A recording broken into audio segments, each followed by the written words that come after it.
Saurabh. I mean, you've been left no choice. You are the superficial innovation guy on this panel here. So, do you want to start by defending that a little bit?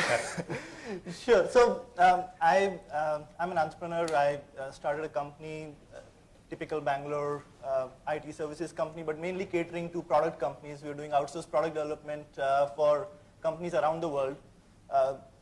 Working in the Silicon Valley, India, worked with more than 150 startups. Last year, I mean, typical story, bootstrap, got funded, got acquired last year, all of that, right? So I'll come from probably a perspective of a person who has started a smaller company and a perspective of smaller organizations, and also keeping the spirit of the panel and the discussion, the role what the government could play and has been playing, and what is the government trying to do when it comes to innovation. It is trying to do a lot of things. So firstly, my key point is that the government is trying to do a lot of things, but it's all the wrong things. It's doing very little of things it should be doing, and it's trying to do a lot of things that it should not be doing. I'll take a very recent example. This budget announces 10,000 crore rupees allocated for startups, right? Now, the fact that startups in India and small companies in India don't have access to capital is a very real problem. So the government has latched on to a real problem, right? It is the right problem. I mean, capital is one of the most important ingredients that is needed for innovation. Innovation by definition is risky. It needs upfront capital.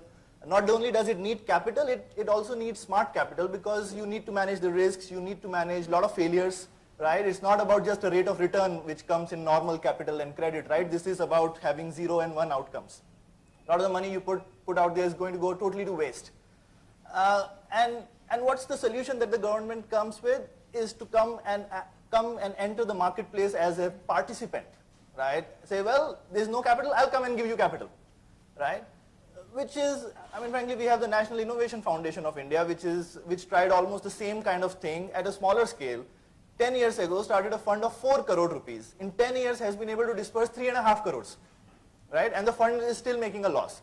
And now this government says, I will disburse 10,000 crores, right, and put it to productive use, right? I mean, the government absolutely has to act like a tide which lifts all boats, right? Currently, it acts like the Titanic, right, with all its initial capital investments and tragic outcomes, right? That's what we are seeing right now, right? I mean, and I clearly believe, right, there's so much that the government could do which is smarter, which doesn't take a lot of money, right? I mean, if it thinks that capital is a problem, I mean, create enablement for capital to come in. Allow provident funds, insurance companies to allocate 1% of their funds into venture capital as fund of funds, right? Just enable that as a policy environment. Improve the credit raising capability of small companies. Small companies just can't, I mean, I as an entrepreneur struggle to get credit. Right? In a cash flow positive company, just struggled, could not raise credit, right? A completely credit worthy company. And that's a huge issue in India. I mean, I can keep going on about what the government could do. I mean, currently in India, SaaS software is a boon to Indian product companies, boon to Indian customers. It's a very low cost way of reaching out to people with innovative software solutions, but we have no way for SaaS product companies to collect automated billing at the end of every month, right?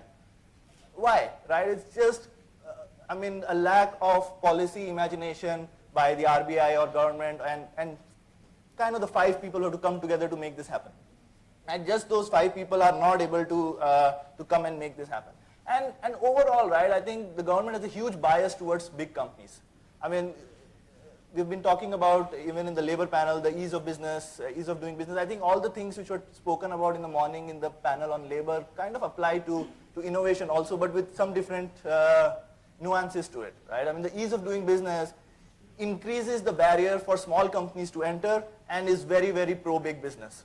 The government policy on SEZs, for example, right, is very, very pro-big business, right? And innovation is going to come from small businesses, but most of our policies bias the landscape in favor of large businesses.